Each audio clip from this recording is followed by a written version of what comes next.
kukuinua na mpango kusudi kubwa. Unayemwona hapa, hii ni tempo yangu. Huyu ni Pastor Ezekiel Odero ambaye ni mwanangu. Mimi ndio babake wa kiroho. Kila mtu kumbuka ana babake wa kiroho.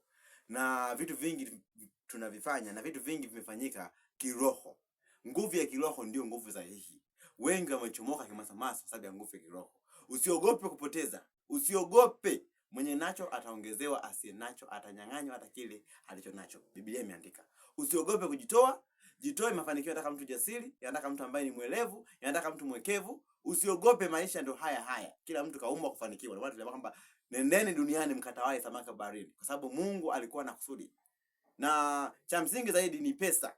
Ndio inatafutwa. Imeandika Misali, kama sio Misali au Mhubiri au Hagai. Pesa ni jawabu la mambo yote. Kwamba kalamu hufanywa na kicheko, lakini pesa ni jawabu la mambo yote. Kana kwamba Mungu amekupa duniani hapa kwenye sayari utafute pesa. Ndio maana ukipata pesa unaweza kufanya jambo lolote ambalo unajisikia. Wewe maskini ambaye huna maisha, wewe mtu ambaye unateseka, hebu kaa chini, fikiria, omba Mungu. Kwanza omba Mungu akupe kibali. Utatoboa.